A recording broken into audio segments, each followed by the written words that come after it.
Bonjour, bonne année. Et je me suis dit que pour commencer l'année, ce serait bien de reprendre par un épisode un peu plus léger. Et en plus, on va parler d'un thème dont j'ai envie de parler depuis un moment, mais j'arrive jamais à trouver comment, donc c'est parfait. Ça fait assez longtemps que je regarde du catch. C'est un sport que j'aime particulièrement de par son côté unique, même s'il y aura toujours des intellectuels pour nous rappeler que c'est pour de faux. Merci, on le sait tous. Mais justement, ce côté divertissement, moi, ça me plaît bien. Sans oublier les performances athlétiques absolument incroyables, qui, même si c'est pour de faux, ne restent pas sans aucun danger, bien au contraire. Et donc, à rendre en animé, c'est un peu compliqué. Comment aborder la chose? Est-ce qu'on s'attarde sur toute la partie booking, backstage, en montrant comment un match est construit, ou est-ce qu'on s'en fiche et on fait comme si c'était un sport classique? Eh bien, on n'aura pas la réponse ici, parce que dans le film dans lequel on va parler, on en a absolument rien à foutre. Et donc, on est parti pour Scooby-Doo, WrestleMania et la folie du catch.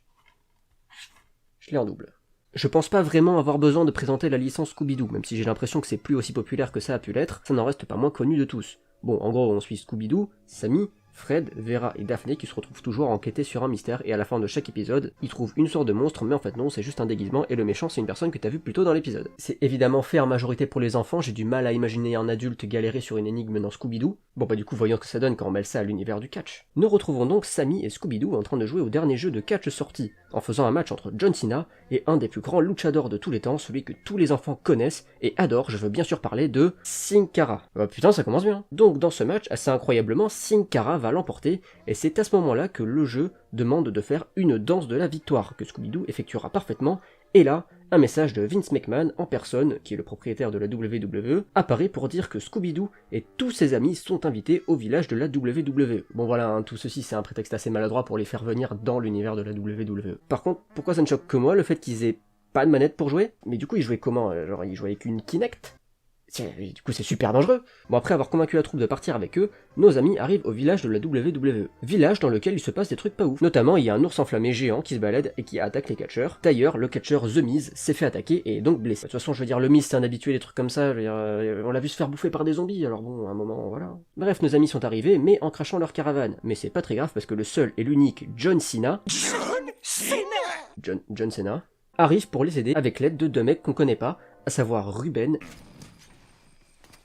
Salut. et son père Cookie. Et non, on va pas souligner le fait qu'un jour des parents ont décidé d'appeler leur gosse Cookie. Bon, John Cena avec sa force herculéenne va réussir à remonter la caravane, mais suite à quelques péripéties dont on se bat les couilles, nos amis vont croiser un chasseur et son râteau-laveur, et surtout, John Cena va inviter tout le monde au show de ce soir. Un show extrêmement nul. Non mais je veux dire, tout le monde affronte des gros randoms. Je veux dire, le roster de la WWE est gigantesque, ou du moins il l'était il y a encore quelques années. Alors pourquoi vous affrontez Random Jobber numéro 56 là? Donc du coup, on aura le droit de voir différentes superstars de la WWE pendant ce film, John Cena, Sin Cara, The Miz, Kane, Triple H, AJ Lee, Santino Marella et Broduskley. Bon alors pourquoi lui parmi tant d'autres, je sais pas, hein, je veux dire c'est pas comme s'il restait d'autres gros superstars qui sont pas dans le film, hein, genre Randy Orton, l'Undertaker, non, Broduskley.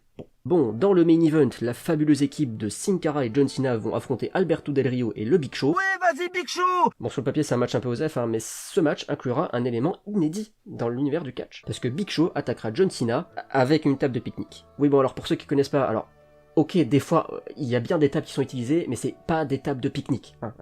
Les deux gentils vont l'emporter, et Vince McMahon vient nous annoncer qu'à WrestleMania, on couronnera un nouveau champion du monde. Pas de consigne particulière, aucun match buildé, je veux dire, WrestleMania, c'est le plus grand show de l'année. C'est pas n'importe quoi. Ah oui, le titre est vacant parce qu'on l'a retiré à Kane car il a été disqualifié lors d'un match. Ça marche pas comme ça. Suite à ça, Sin Cara et Cookie emmèneront nos héros en balade dans le village de la WWE. Et ok, je vais bien, c'est un luchador, c'est important de garder le masque, mais en conduisant, c'est vraiment nécessaire?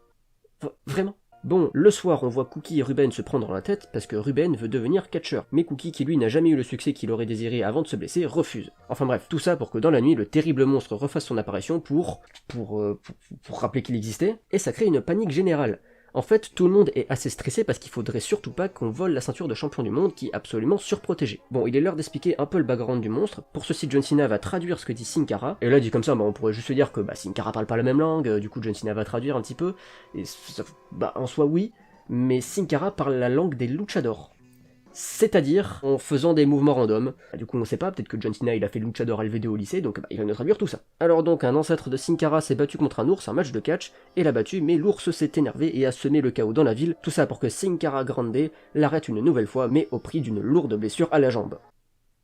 Non, je déconne, en fait je comprends pas ce qu'il raconte. Bon bref, pendant la nuit des événements vont se produire, et mystérieusement, Scooby-Doo au réveil est accusé d'avoir volé la ceinture de champion, parce qu'il l'a sur lui en fait. Personne ne veut croire que le bon Scooby-Doo a fait ça, mais le mal est fait. Bon, nos héros pensent qu'il a été manipulé et donc vont mener l'enquête, mais s'ils n'arrivent pas à prouver l'innocence de Scooby-Doo, alors à WrestleMania, lui et Sami affronteront Kane dans un match. Non mais faut me comprendre, moi ça me fait marrer, hein. Moi j'imagine la réaction des gens qui vont voir WrestleMania, le plus grand show de l'année. T'imagines la déception un peu? Bon du coup en attendant, Sami et Scooby vont s'entraîner aux côtés de AJ Lee. AJ! Bon alors la VF, on va se mettre d'accord, soit tu prononces AJ comme en anglais, soit tu prononces AJ en full français, mais tu fais pas un vieux mix des deux quoi. Il ne faut jamais commettre l'erreur de sous-estimer une diva. Ah là là, l'époque des divas, hein, ça m'avait pas manqué. Bon, au moins dans le film ça va, ils ont pris AJ Lee, qui était une bonne catcheuse. Non mais moi ce qui m'a toujours traumatisé, c'est cette putain de ceinture là, en forme de papillon rose. Putain, qu'est-ce que c'est que cette merde? Bon, autant vous dire que Sami et Scooby galèrent. En effet, tu t'improvises pas catcheur en une journée. Hein, ça demande des mois, voire des années d'entraînement. Donc après s'être entraîné approximativement 25 minutes, Sami et Scooby sont sauvés car leurs amis ont un indice quant à l'avancement de la quête. Donc direction une caverne, mais sur le chemin ils vont manquer de se faire écraser par un rocher, mais ils se feront sauver in extremis par John Cena, qui a la force nécessaire pour stopper un immense rocher qui roule. Je veux dire, on s'étonnait que John Cena ait gagné tous ses matchs à cette période-là, mais s'il a cette force-là, in kayfabe, c'est giga logique en fait. Bon, arrivés dans la tanière de l'ours, nos amis découvrent un plan d'un objet permettant de couper tous les objets électriques et également un calendrier avec la date de WrestleMania entouré en rouge avec marqué RIP WWE. Je trouve c'est incroyablement doué, y a pas à dire. Malheureusement pour nos amis, l'ours revient dans sa tanière, s'en suivra alors une course-poursuite absolument osef qui se conclura une nouvelle fois par John Cena nous montrant encore une fois sa force surhumaine en bolossant l'ours. Et surprise, la tanière de l'ours est en fait reliée au village de la WWE par les souterrains. Ça veut donc dire que cet ours enflammé est un membre de la WWE. Décidément, ça n'arrêtera jamais de me surprendre. Et donc, WrestleMania servira d'appât géant pour l'ours. Je rappelle, WrestleMania dont un seul match a été annoncé, genre quelques jours avant. Et ce match, c'est Scooby-Doo et Sami contre Kane. WrestleMania vraiment très mauvais. Donc pour l'occasion, Sami et Scooby vont se voir donner des noms de catcheurs qui sont gringalés et tout en carton. Ouais bah finalement Gunther c'est pas si mal. Ils vont donc affronter Kane dans certainement l'un des pires matchs possibles à WrestleMania, non parce que tout le match c'est juste Sami et Scooby qui fuient Kane, et Kane qui essaie de les massacrer. C'est alors que Vera révèle que le titre retrouvé sur Scooby-Doo était en fait un faux fait en métal alors que l'original est fait en or. Alors du coup John Cena passe à Sami la ceinture avec un détonateur pour couper le courant accroché dessus, et est-ce que j'ai oublié de préciser que tout ceci, ça se passe pas en coulisses, ça se passe au bord du ring, et tout le public en a absolument rien à foutre.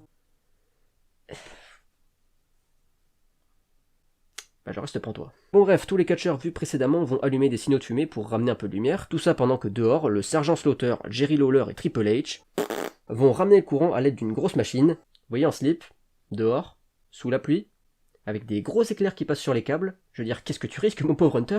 Alors oui, du coup, tout ceci c'était pour attirer l'ours qui est venu se friter avec Kane, sauf que voilà, Sin Cara s'ajoute au match, et puis John Cena aussi, et puis tant qu'à faire Ruben aussi. En grosse situation de 6v1, les héros vont galérer, alors que je rappelle que plus tôt, John Cena, l'ours, il le gérait sans problème. Hein. Mais au final, grâce au pouvoir de la supériorité numérique, l'ours va finir par perdre. Et voilà, c'est le moment que tout le monde attend dans un épisode de Scooby-Doo, le reveal, qui, de tous les personnages vus dans le film, n'était absolument pas impliqué dans le final, évidemment, c'est Cookie. Voilà, je sais, c'est compliqué pour vous, il faut du temps pour accepter la vérité peut-être. Et puis c'est pas tout, du coup, faut retrouver la ceinture volée. Ok, alors donc c'est une ceinture en or, donc soit il l'a revendue déjà, soit il l'a cachée dans un endroit mystérieux, on trouvera jamais, soit il l'a juste fait disparaître. Eh ben non, parce que Cookie est un être humain dénué de tout QI, donc en toute logique, il porte la ceinture sur lui. Mais moi, à un moment, un niveau de connerie, ça me dépasse. Hein. Et surtout, pourquoi tout le monde fait comme si c'était la solution logique? Je veux dire, pourquoi tout le monde a le QI d'un putain de caillou? Bon, donc du coup, Cookie a manipulé Scooby-Doo avec la danse de la victoire du jeu vidéo, ça l'a hypnotisé en quelque sorte. Du coup, Scooby a pu récupérer la ceinture, la donner à Cookie pour que ce dernier lui refile une fausse, et qu'il puisse garder la ceinture originale sur lui comme un con, pour je sais pas, aller faire un golf, ou jouer aux échecs avec sa mamie à la maison de retraite tout en portant la ceinture. Mais vraiment, à quoi ça lui sert de la garder sur lui? Avec tout ceci, on a récupéré la ceinture, et du coup, on va la donner à Sami et Scooby. Les deux en même temps, les couilles. Pour conclure ce WrestleMania qui aura duré même pas 30 minutes, et pour conclure également ce film. Par contre, il y a un truc qui m'intrigue, du coup ça a strictement rien à voir avec Sin Cara Grande ou je sais pas quoi là.